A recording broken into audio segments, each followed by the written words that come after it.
तो prime time exclusive की शुरुआत अयोध्या से उठी एक ऐसी खबर के साथ जिसने देश में भूचाल ला दिया है। अयोध्या में राम जन्मभूमि के लिए खरीदी गई जमीन की खरीद फरोख्त में 16.5 करोड़ रुपए के हेरफेर के आरोप लगे। जमीन के टुकड़े की कीमत हर सेकंड 5 लाख के हिसाब से बढ़ने का आंकड़ा सामने रखा गया है और आरोपों के साथ साथ जमीन को लेकर के कुछ ऐसे दस्तावेज भी पेश किए गए जिसने पूरे देश की राजनीति को गरमा दिया है। अयोध्या में राम के नाम और राम के काम में किस तरह लूट हुई, आपको पूरी तफसील से बताते हैं।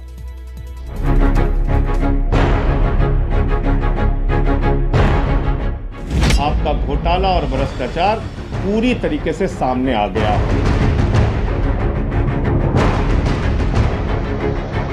तो आरोप लगते ही रहते हैं। मैं 100 साल से आरोप ही देख रहे हैं हम लोग। 5 मिनट के अंदर अंदर 5 लोगों ने मिलकर 115 करोड़ हिंदुस्तानियों की उनके साथ विश्वासघात किया। अयोध्या में एक जमीन के टुकड़े को लेकर जलजला आ गया है। अयोध्या से लेकर लखनऊ और दिल्ली तक सियासी बवालों की बौछार है। सवालों का वॉर है। कोई फ्रंट फुट पर है, कोई बैक फुट पर है। एक सच को छिपाने के लिए हजार झूठ बोलने की कोशिश मत कीजिए चंपत राय जी। आपका घोटाला और भ्रष्टाचार पूरी तरीके से सामने आ गया है। 12,080 वर्ग मीटर जमीन का ये टुकड़ा अयोध्या में है। राम मंदिर परिसर से बिल्कुल लगता हुआ इसी जमीन के टुकड़े को लेकर घोटाले के आरोप लगे हैं। दस्तावेजों के जरिए जो सच सामने आया है वो हैरान कर देने वाला है। राम मंदिर के नाम पर जमीन घोटाले का आरोप क्यों लगे, कैसे लगे, ये आप तब समझेंगे जब चंद लाइनों में कुछ किरदारों का कर्म और कागजात का मर्म जानेंगे। 12,080 वर्ग मीटर जमीन, इसे पहले खरीदा गया 2 करोड़ में, फिर बेचा गया 18 करोड़ 50 लाख में।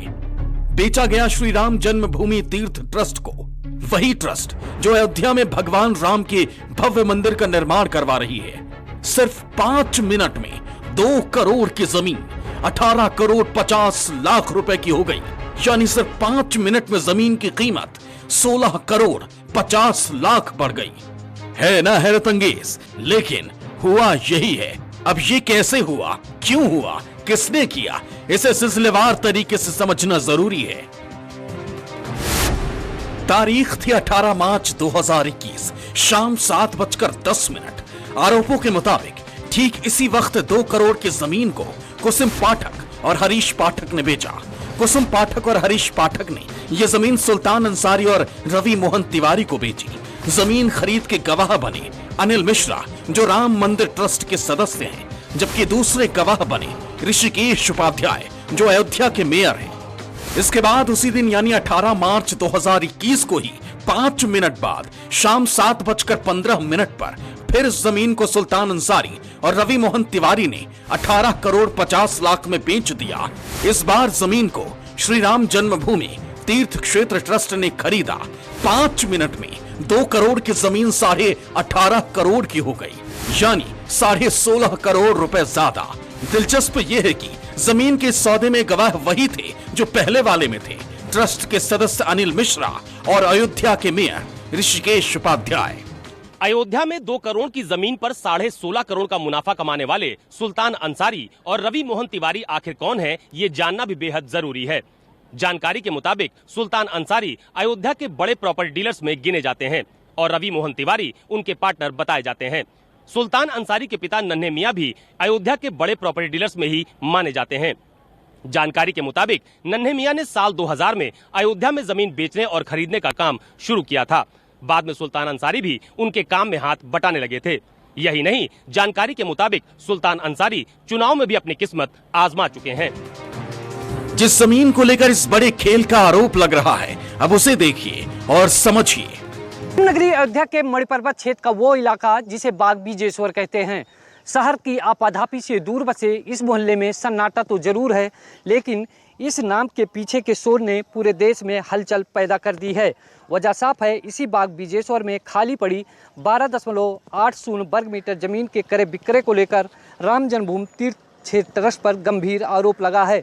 आरोप में कहा गया है कि 13 मार्च 2021 को करीब 5 करोड़ 80 लाख के मालियत की ज़मीन को सुल्तान अंसारी और रवि मोहन तिवारी ज़मीन मालकिन कुसुम पाठक से 2 करोड़ रुपए में खरीदते हैं और ख़रीदने के महज 10 मिनट बाद इसी ज़मीन को ट्रस्ट के नाम 18.5 करोड़ रुपए में एग्रीमेंट कर देते हैं।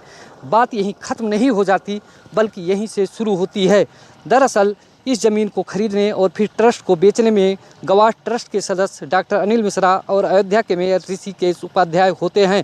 सवाल उठता है कि आखिर वो कौन सी परिस्थिति थी कि खरीदने और बेचने दोनों हालात में डॉक्टर अनिल मिश्रा और ऋषिकेश उपाध्याय को गवाह बनना पड़ा।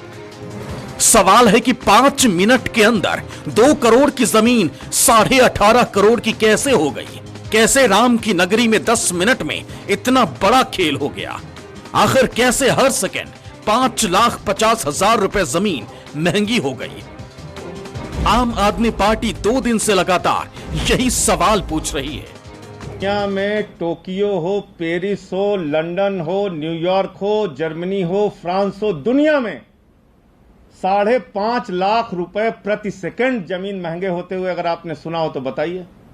3 करोड़ 30 लाख रुपए प्रति मिनट जमीन महंगे होते हुए कहीं आपने सुना हो तो दिखाइए। और जो बात आपने पूछी, ये तो बैनामे में कहीं लिखा ही नहीं हुआ है ना। बैनामे में तो लिखा हुआ है कि पूर्व में कोई एग्रीमेंट नहीं हुआ, सारे भारों और प्रभारों से मुक्त जमीन है जो हरीश पाठक और कुसुम पाठक ने सुल्तान अंसारी और रवि मोहन तिवारी को बेची। इसका कहीं जिक्र ही नहीं है, बैनामा आपके सामने है, देख लीजिए आप। सरकारी रेट भी उस जमीन का खरीदने का 5 करोड़ 80 लाख रुपए है। तो आप उसको जमीन को आप ही के लोग उसमें गवाह हैं, 18 करोड़ में क्यों खरीद रहे हो भाई? और आपके उन्हीं लोगों को जिन्होंने 18 करोड़ में खरीदने की गवाही दी है, उन्हीं लोगों ने 2 करोड़ में भी खरीदने की गवाही दी है। सेम दोनों व्यक्ति हैं, इनका क्या मसला है? इसलिए मैं कह रहा हूं ना, 5 मिनट के अंदर अंदर 5 लोगों ने मिलकर 115 करोड़ लोगों हिंदुस्तानियों की 115 करोड़ हिंदू का अपमान कर दिया है, उनके साथ विश्वासघात। एक और खेल हुआ है, एक और खुलासा हुआ है। वो क्या है, संजय सिंह से समझिए। जो जमीन बाद में एग्रीमेंट हुई, यानी बाद में बेची गई, ट्रस्ट को जो बेची गई, उसका स्टाम्प खरीदा गया 5:11 को शाम को। और जो जमीन पहले रवि मोहन तिवारी ने खरीदा, उसका स्टाम्प खरीदा गया 5:22 पे। ये आप समझ पा रहे हैं? रवि मोहन तिवारी ने जो जमीन हरीश पाठक से खरीदी, उसका स्टाम्प तो 5:22 पे खरीदा गया, लेकिन जो एग्रीमेंट हुआ 18.5 करोड़ रुपए में और जिसमें 17 करोड़ रुपए पे कर दिया गया, वो 5:11 पे ये स्टाम्प खरीद गया।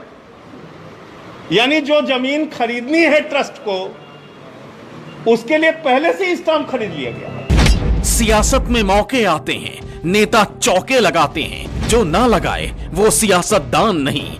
मौका आया है, सबने चौका लगाया है। मैं भ्रष्टाचार का आरोप लगा रहा हूं कि ऐसी कौन सी वजह थी, उस जमीन ने 10 मिनट के अंदर ऐसा कौन सा सोना उगल दिया कि जिस जमीन का बैनामा 2 करोड़ में हुआ, 10 मिनट बाद वो जमीन 18 करोड़ की हो गई, 18.5 करोड़ की हो गई और 17 करोड़ रुपया आरटीजीएस किया गया। आम भक्तों के उस धन की बंडर बांट होगी, जमीन खरीदने के नाम पे इतना भ्रष्टाचार होगा, तो मुझे लगता है देश में रहने वाले करोड़ों हिंदुओं का, हिंदुओं ही नहीं, देश में रहने वाले 120 करोड़ लोगों का अपमान है। राम के नाम पर धन की लूट का काम तो नहीं कर रहे हैं ये लोग। इसकी गंभीरता से जांच होनी चाहिए, सरकार इसकी उच्च स्तरीय जांच कराए, और अगर ये लूट हुई है तो उन लोगों को साधारण लोगों से कई गुना ज्यादा कड़ी सजा मिलनी चाहिए, क्योंकि वो धर्म के नाम पर लूट कर रहे हैं। राम मंदिर के नाम पर जमीन घोटाले का इल्जाम लगा, एक बवंडर उठा तो उन्हें जवाब देने आना पड़ा, जिन्होंने ट्रस्ट के लिए 18 करोड़ 50 लाख की जमीन खरीदी। आरोप लगते ही रहते हैं, मैं 100 साल से आरोप ही देख रहे हैं हम लोग। हम पर महात्मा गांधी की हत्या के आरोप से हम चिंता नहीं करते। आप भी चिंता मत करिए, आप खूब लगाइए। Yes, I accept, I ready, you also. You do it. आप अपना काम करिए, हम अपना काम करेंगे। ट्रस्ट का कुछ में कहना है इस बारे में? नहीं कहना, अभी स्टडी करेंगे। ये है अयोध्या के मेयर ऋषिकेश उपाध्याय। ये भी जमीन वाले बवाल और सवाल से बुरी तरह घिरे हैं। ऐसा इसलिए क्योंकि दोनों ही सौदे में ये गवाह थे। अब खुद के पक्ष में गवाही दे रहे हैं, सफाई पेश कर रहे हैं। उसने सहमति और संवाद के आधार पर वो जमीन ली है, उसमें अनावश्यक तिल का ताड़ बनाया जा रहा है। वो लोग राजनैतिक लोग हैं और जो भी उसमें अभी प्रेस विज्ञप्ति में आया है कि वर्षों पुरानी उनकी वो थी, वो ट्रस्ट क्लियर करेगा या जिन लोगों ने दिया है। मैं तो मेयर के नाते लगभग जो भी मंदिर आए हैं उसमें मैं विटनेस करता हूं और सब ऑनलाइन ट्रांजैक्शन ट्रस्ट करता है, तो उसमें कोई हेरा फेरी इस प्रकार करना उनकी बौखलाहट है। अयोध्या में राम मंदिर के नाम पर जमीन घोटाले का आरोप लगा तो यूपी की सियासत भी सुलगने लगी। अगले साल यूपी में चुनाव है। ऐसे में यूपी के डिप्टी सीएम केशव प्रसाद मौर्य भी समझते हैं कि इस मामले पर जुबान से निकला हुआ एक एक शब्द भविष्य में बड़ा असर डालेगा। जिनके हाथ राम भक्तों के खून से रंगे हैं वो सलाह न दें। अगर कोई किसी ने भी गड़बड़ किया होगा, ट्रस्ट उसकी जांच करेगा और जो दोषी होंगे उनके खिलाफ कार्रवाई होगी। और रामलला का भव्य मंदिर निर्माण का काम चल रहा है, वो भव्य मंदिर का निर्माण का कार्य होगा और सलाहकार ना बने। पूज्य साधु संत वहाँ पे मंदिर निर्माण जो ट्रस्ट है उसके साथ जुड़े हुए हैं और सबको विश्वास है कि कहीं अगर कोई गड़बड़ है तो उसकी जांच होगी, जो दोषी होगा कार्रवाई होगी। तो जांच होगी, पड़ताल होगी, सच तभी सामने आएगा। लेकिन पॉलिटिकल पार्टियां इस मुद्दे के सहारे इलेक्शन मोड में आ चुकी हैं। उत्तर प्रदेश में शुद्ध युद्ध जारी है। अयोध्या से अशोक तिवारी के साथ अरविंद गुप्ता, लखनऊ, न्यूज़ 24। नमस्कार, मैं हूं मानक गुप्ता। अगर आपको हमारा ये वीडियो पसंद आया हो तो इसे लाइक और शेयर जरूर करें और हाँ, हमें सब्सक्राइब और फॉलो करना ना भूलें ताकि आप देश और दुनिया की कोई खबर मिस ना करें। चाहे कोई ब्रेकिंग न्यूज हो या कोरोना वायरस से जुड़ी कोई भी अपडेट, पॉलिटिक्स हो या आपकी जेब से जुड़ी कोई खबर, इलेक्शन की कोई न्यूज हो, कोई कंट्रोवर्सी हो या फिर कोई वायरल वीडियो, सब कुछ मिलेगा न्यूज़ 24 पर। तो जुड़े रहिए हमारे साथ और देखते रहिए न्यूज़ 24।